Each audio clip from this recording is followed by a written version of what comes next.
आज हम जानेंगे कि आप अपने बच्चों की आँखों की देखभाल किस तरीके से कर सकते हैं और ऐसे कौन से लक्षण हैं जो बिल्कुल दुर्लक्ष्य नहीं होने चाहिए। नमस्कार, मैं हूं डॉक्टर प्रीति उराड़े। तो शुरू करते हैं आज का ये वीडियो। कोरोना के बाद बच्चों में जो चश्मे लगने की जो समस्या है वो काफ़ी ज़्यादा बढ़ चुकी है। इसका मेन कारण है स्क्रीन्स और स्क्रीन टाइम, मतलब ये वो टाइम है जो दिन भर में बच्चे बिताते हैं स्क्रीन्स के सामने। स्क्रीन्स क्या होते हैं? TV, mobile phones, laptop, desktop, हर वो स्क्रीन जिसे बच्चे काफ़ी देर तक देखते हैं। इंडियन एकेडमी ऑफ पीडियाट्रिक्स क्या रेकमेंड करता है?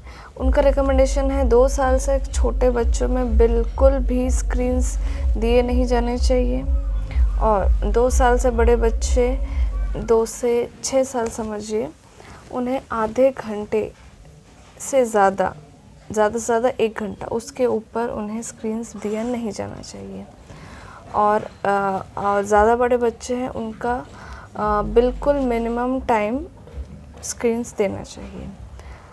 इससे नुकसान क्या होता है कि बच्चा पास का इतना ज़्यादा देर तक देखता है कि उस वजह से उसके आँखों में काफ़ी ज़्यादा तान पड़ता है और आँखों में ड्राइनेस की समस्या होती है।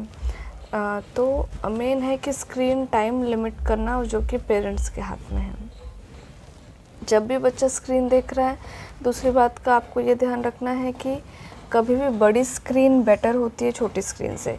जैसे कि आप अगर मोबाइल देते हैं तो बेटर है कि आप डेस्कटॉप या लैपटॉप दीजिए ताकि जो आँखों में तान पड़ने का प्रॉब्लम है वो थोड़ा कम हो। और इसमें हम एक 20-20-20 रूल का यूज़ करते हैं जिसमें ये बोला जाता है कि हर 20 मिनट के बाद आपको 20 फीट दूर 20 सेकंड के लिए एटलीस्ट ब्रेक लेना है। और एक रूल है 1-10 रूल, मतलब मोबाइल फ़ोन आप 1 फीट दूरी में पकड़िए और आपका जो डेस्कटॉप है या लैपटॉप है वो एटलीस्ट 2 फीट की दूरी पे होना चाहिए और टीवी जो है आप 10 फीट की दूरी से ही बच्चों को देखना चाहिए। और ये स्क्रीन टाइम के बारे में हो गया ये पहली चीज़। दूसरी चीज़ है कि जब भी बच्चा स्क्रीन्स में है तो ये नहीं कि अंधेरे रूम में है, उस रूम में लाइट भी भरपूर होनी चाहिए ताकि उसके आँखों में तान कम से कम पड़े। स्क्रीन टाइम के बाद आता है न्यूट्रिशन। बच्चों के लिए खान पान में जैसे आजकल जो जंक फूड बढ़ चुका है उसकी वजह से भी काफ़ी प्रॉब्लम है। विटामिन ए युक्त खाने के जो पदार्थ हैं जैसे कि हरी सब्जियां बहुत ज़्यादा मात्रा में बच्चों को मिलनी चाहिए। गाजर और कद्दू वगैरह जो जिसमें बहुत ज़्यादा विटामिन ए पाया जाता है, ये भरपूर मात्रा में बच्चों को मिलना चाहिए ताकि विटामिन ए की कमी ना हो पाए। और तीसरी बात जो मैं कहना चाहती हूँ कि ऐसे जो लक्षण हैं जो बिल्कुल भी दुर्लक्ष्य नहीं होने चाहिए, उनमें है सबसे पहला बच्चा अगर टीवी काफ़ी ज़्यादा पास से जा कर के देख रहा है, वो एक प्रॉब्लम हो सकती है, मतलब उसकी आँखों में कोई नंबर हो सकता है। और दूसरा है कि बार बार आँखों को मसलना, आँखें पल के झपकना, आँखों से पानी आना। बच्चे कंप्लेन करते हैं कि हमारा सर में दर्द हो रहा है या आँखों में दर्द हो रहा है। ऐसे सिम्टम्स है, इसका मतलब कि बच्चे को एक आई चेकअप की ज़रूरत ज़रूर है। कई बार बच्चों की आँखों में, पलकों में बार बार छोटे छोटे फुंसियाँ होना, जिसे आसाफुरी कहते हैं, वो हो रहा है, तो उससे भी ये पता चलता है कि आँखों में बच्चों के तान पड़ रहा है। यूजुअली टीचर आके भी ये बोलते हैं कि बच्चा ठीक से परफॉर्म नहीं कर रहा है या फिर उसे दूर का नहीं दिख रहा है, तो डेफ़िनेटली आप जल्द से जल्द बच्चे का आई चेकअप कराइए।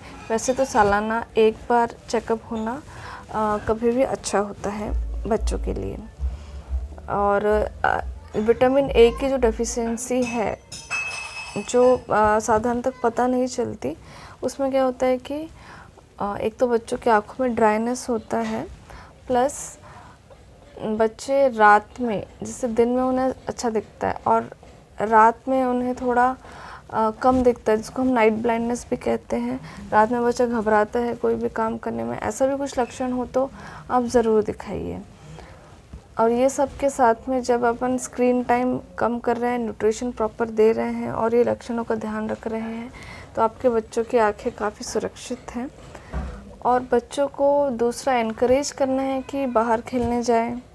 आउटडोर गेम्स जो आज के ज़माने में काफ़ी कम हो गए हैं स्क्रीन्स की वजह से, बच्चों को 1 से 2 घंटे बाहर खेलना बहुत ज़रूरी है, ताकि बाहर का एनवायरनमेंट, वो दूर की जो नज़र है वो देखें, उनकी आँखों में तान कम पड़े और चश्मे का नंबर बाहर खेलने वाले बच्चों में काफ़ी कम प्रमाण में पाया जाता है। तो ये इन इम्पॉर्टेंट चीज़ों का ध्यान रखिए और all the best for healthy eyes. Thank you.